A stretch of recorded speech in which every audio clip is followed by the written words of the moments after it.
कलावती गुप्ता अपने बेटे की बीमारी ठीक कराने के लिए तांत्रिक सर्वजीत कहार के पास जाती थी। उसे क्या पता था कि तांत्रिक और उसके पास आने वाले लोग एक दिन उसी की बलि चढ़ा देंगे। दोस्तों, पूरी कहानी सुनने से पहले मैं आप लोगों से रिक्वेस्ट करना चाहूँगा, हमारे वीडियो को ज़्यादा से ज़्यादा लाइक करें और अगर आप हमारे चैनल पे नए हैं तो चैनल को सब्सक्राइब और कमेंट करना ना भूलें। ठाणे जिले के अंतर्गत आता है वसई का धानीव बाग गाँव।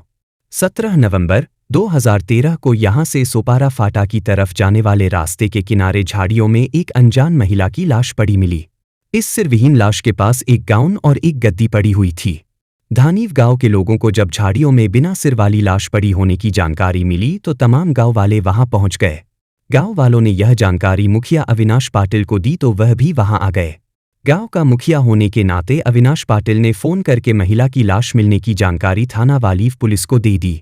सुबह सुबह खबर मिलते ही वालीव के वरिष्ठ police inspector Rajendra Mohite police team के साथ मुखिया द्वारा बताई उस जगह पर पहुंच गए जिस जगह पर लाश पड़ी थी। राजेंद्र मोहिते ने वहां का बारीकी से निरीक्षण किया तो वहां काफी मात्रा में खून फैला हुआ था जो सूखकर काला पड़ चुका था। वहीं पर एक चौकी के पास पूजा का कुछ सामान भी रखा था। इससे उन्होंने अनुमान लगाया कि किसी तांत्रिक वगैरह ने सिद्धि साधना या अन्य काम के लिए महिला की बलि चढ़ाई होगी। हिला की गर्दन को उन्होंने आसपास काफी तलाशा लेकिन वह नहीं मिली। मामला हत्या का था, इसलिए उन्होंने अपर पुलिस अधीक्षक संग्राम सिंह निशानदार और उप विभागीय अधिकारी प्रशांत देशपांडे को फोन द्वारा इसकी जानकारी दी। उक्त दोनों अधिकारी भी घटनास्थल पर पहुंच गए। चूंकि मृतका का सिर नहीं मिल पा रहा था, इसलिए घटनास्थल पर मौजूद लोगों में से कोई भी उस अधेड़ उम्र की शिनाख्त नहीं कर सका। बहरहाल पुलिस ने मौके की जरूरी कार्रवाई निपटाकर लाश को अस्पताल की मोर्चरी में सुरक्षित रखवा दिया और उच्च अधिकारियों के निर्देश पर अज्ञात लोगों के खिलाफ हत्या और अन्य धाराओं के तहत रिपोर्ट दर्ज कर जरूरी कार्रवाई शुरू कर दी। महिला की हत्या क्यों और किसने की, यह पता लगाने के लिए उसकी शिनाख्त होनी जरूरी थी। वरिष्ठ पुलिस निरीक्षक राजेंद्र मोहिते के नेतृत्व में एक पुलिस टीम बनाई गई जिसमें सहायक पुलिस इंस्पेक्टर आव्हाड तायडे, सहायक सब इंस्पेक्टर प्रकाश सावंत, हवलदार सुभाष गोयलकर, पुलिस नायक अशोक चौहान, कांस्टेबल अनवर, मनोज चौहान, शिवा पाटिल, 2 महिला कांस्टेबल फड़ और पाटिल को शामिल किया गया। पुलिस टीम लाश की शिनाख्त कराने की कोशिश में लग गई। सबसे पहले टीम ने सिरविहीन महिला की लाश के फोटो मुंबई के समस्त थानों में भेजकर यह जानने की कोशिश की कि कहीं किसी थाने में इस कदकाठी की महिला की गुमशुदगी तो दर्ज नहीं है। इसके अलावा उन्होंने पूरे जिले में सार्वजनिक जगहों पर महिला की शिनाख्त के संबंध में पैम्फलेट भी चिपकवा दिए। पुलिस टीम को इस केस पर काम करते हुए करीब 3 हफ्ते बीत गए लेकिन लाश की शिनाख्त नहीं हो सकी। 8 दिसंबर 2013 को उदय गुप्ता नाम का एक व्यक्ति भिवंडी के शांतिनगर थाने पहुंचा। उसने बताया कि उसकी मां कलावती गुप्ता पिछले महीने की 17 तारीख से लापता है। शांतिनगर थाने के नोटिस बोर्ड पर वालीव थाना क्षेत्र में मिली एक अज्ञात महिला की सिरविहीन लाश की फोटो लगी हुई थी। इसलिए थाना प्रभारी ने उदय गुप्ता से कहा, पिछले महीने वालीव थाना क्षेत्र में एक अज्ञात महिला की लाश मिली थी जिसका फोटो नोटिस बोर्ड पर लगा हुआ है। आप उस फोटो को देख लीजिए। उदय गुप्ता तुरंत नोटिस बोर्ड के पास गया और वहां लगे फोटो को देखने लगा। उनमें एक फोटो पर उसकी नजर पड़ी। उस फोटो को देखकर उदय गुप्ता रुआसा हो गया क्योंकि उसकी मां फोटो में दिखाई दे रही महिला की कद काठी से मिलती जुलती थी और वैसे ही कपड़े पहने हुए थी। उस तस्वीर के नीचे वालीव थाने का फोन नंबर लिखा था। उदय गुप्ता तुरंत वालीव थाने जाकर वरिष्ठ पुलिस निरीक्षक राजेंद्र मोहिते से मिला और अपनी मां के गायब होने की बात बताई। राजेंद्र मोहिते उदय गुप्ता को अस्पताल ले गए। मोर्चरी में रखी लाश और उसके कपड़े जब उदय गुप्ता को दिखाए गए तो वह फूट फूट कर रोने लगा। उसने लाश की पहचान अपनी मां कलावती गुप्ता के रूप में की। लाश की शिनाख्त हो जाने के बाद पुलिस का अगला काम हत्यारों तक पहुंचना था। उदय गुप्ता ने यह सूचना अपने पिता राम आसरे गुप्ता को दे दी थी। खबर मिलते ही वह वालीव थाने पहुंच गए थे। वरिष्ठ पुलिस निरीक्षक राजेंद्र मोहिते ने घर वालों से पूछा कि कलावती गुप्ता जब घर से निकली थी तो उसके साथ कौन था। उदय ने बताया, उस दिन मां एक परिचित रामधनी यादव के साथ गई थी। उसके बाद वह वापस नहीं लौटी। हमने रामधनी से पूछा भी था लेकिन उसने कोई संतोषजनक जवाब नहीं दिया था।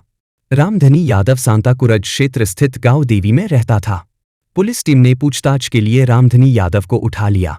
उससे कलावती गुप्ता की हत्या के बारे में सख्ती से पूछताछ की गई तो उसने स्वीकार कर लिया कि कलावती गुप्ता की बलि चढ़ाई गई थी और इसमें कई और लोग शामिल थे। उससे की गई पूछताछ में कलावती गुप्ता की बलि चढ़ाए जाने की जो कहानी सामने आई वह चौंकाने वाली थी। 55 वर्षीय कलावती गुप्ता मुंबई के सांताकुरज पूर्व के वाकोला पाइपलाइन के पास गांव में रहती थी। उसके 2 बेटे थे, उदय गुप्ता और राधेश्याम गुप्ता। राधेश्याम विकलांग था और अक्सर बीमार रहता था। बेटे की वजह से कलावती काफी चिंतित रहती थी। एक दिन पास के ही रहने वाले रामधनी ने उसे सांताकुरज की एयर इंडिया कॉलोनी क्षेत्र के कालीना में रहने वाले ओझा सर्वजीत कहार के बारे में बताया। बेटा ठीक हो जाए इसलिए वह रामधनी के साथ ओझा के पास गई। इसके बाद तो वह हर मंगलवार और रविवार को रामधनी के साथ उस तांत्रिक के पास जाने लगी। सिर्फ कलावती का बेटा ही नहीं बल्कि रामधनी की बीवी भी बीमार रहती थी। रामधनी उसे भी उस तांत्रिक के पास ले जाता था। रामधनी का एक भाई था गुलाब शंकर यादव। गुलाब की बीवी बहुत तेज तर्रार थी। वह किसी न किसी बात को लेकर अक्सर उससे झगड़ती रहती थी, जिससे घर में क्लेश रहता था। घर का क्लेश किसी तरह खत्म हो जाए इसके लिए गुलाब भी उस तांत्रिक के पास जाता था। एक दिन तांत्रिक सर्वजीत कहार ने रामधनी और गुलाब को सलाह दी कि अगर वह किसी इंसान की बलि चढ़ा देंगे तो सारी मुसीबतें हमेशा के लिए खत्म हो जाएंगी। दोनों भाई अपने घर में सुख शांति चाहते थे, लेकिन बलि किसकी चढ़ाए यह बात उनकी समझ में नहीं आ रही थी। इसी बीच उनके दिमाग में विचार आया कि कलावती की ही बलि क्यों न चढ़ा दी जाए। कलावती सीधी सादी औरत थी, साथ ही वह खुद भी तांत्रिक के पास जाती थी, इसलिए वह उन्हें आसान शिकार लगी। यह बात उन लोगों ने तांत्रिक से बताई। चूंकि बलि देना तांत्रिक के बस की बात नहीं थी, इसलिए उसने अपने फुफेरे भाई सत्यनारायण, उसके बेटे पंकज नारायण और श्याम सुंदर से बात की तो वे यह काम करने के लिए तैयार हो गए। 15 नवंबर 2013 को सांताकुरज के वाकोला इलाके में रहने वाले गुलाब शंकर यादव के घर तांत्रिक सर्वजीत कहार, श्याम सुंदर, सत्यनारायण, पंकज और रामधनी ने एक मीटिंग करके योजना बनाई कि कलावती की कब और कहां बलि देनी है।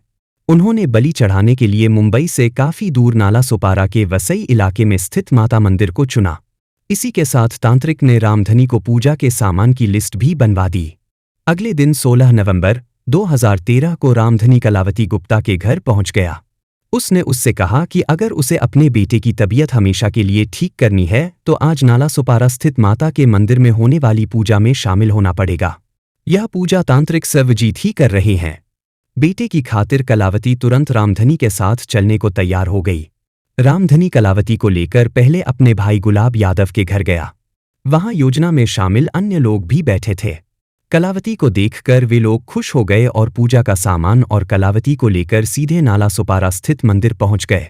वहां पहुंचकर ओझा ने एक गद्दी डालकर उस पर पूजा का सारा सामान रखकर मां काली की पूजा करनी शुरू कर दी। उसने कलावती के हाथ में भी एक सुलगती हुई अगरबत्ती दे दी तो वह भी पूजा करने लगी। थोड़ी देर में तांत्रिक इस तरह से नाटक करने लगा जैसे उसके अंदर देवी का आगमन हो गया हो।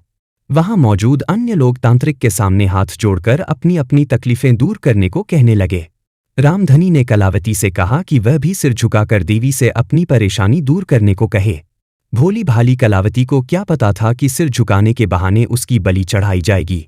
उसने जैसे ही तांत्रिक के चरणों में सिर झुकाया, श्याम सुंदर गुप्ता ने पीछे से उसके बाल कसकर पकड़ते हुए चाकू से उसकी गर्दन पर वार कर दिया। चाकू लगते ही कलावती खून से लथपथ होकर तड़पने लगी। वहां मौजूद अन्य लोगों ने उसे कसकर दबोच लिया और उसी चाकू से उसकी गर्दन काटकर धड़ से अलग कर दी। कलावती की बलि चढ़ाकर रामधनी और उसका भाई खुश हो रहे थे कि अब उनके यहाँ की सारी परेशानियां खत्म हो जाएंगी।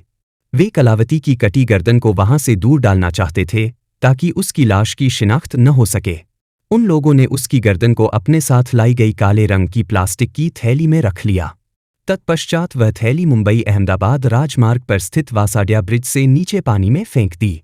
रामधनी से पूछताछ के बाद पुलिस ने कलावती गुप्ता की हत्या में शामिल रहे अन्य अभियुक्तों तांत्रिक सर्वजीत कहार, श्याम सुंदर जवाहर गुप्ता, सत्यनारायण और पंकज को भी गिरफ्तार कर उनकी निशानदेही पर कलावती का सिर, हत्या में प्रयुक्त चाकू और अन्य सबूत बरामद कर लिए। पुलिस ने उन्हें न्यायालय में पेश किया, जहां से उन्हें न्यायिक हिरासत में जेल भेज दिया। ढोंगी तांत्रिक पाखंडी आए दिन लोगों को अपने चंगुल में फांसते रहते हैं।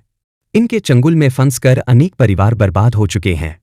ऐसे तांत्रिकों पाखंडियों पर शिकंजा कसने के लिए महाराष्ट्र सरकार ने जादूटोना प्रतिबंध विधेयक पारित किया था। यह विधेयक पिछले 18 सालों से विवादों से घिरा हुआ था, लेकिन इस बिल को पारित हुए एक दिन भी नहीं बीता था कि 55 वर्षीय कलावती गुप्ता की बलि चढ़ा दी गई। सरकार को चाहिए कि इस बिल को सख्ती के साथ अमल में लाए ताकि तांत्रिकों, पाखंडियों पर अंकुश लग सके।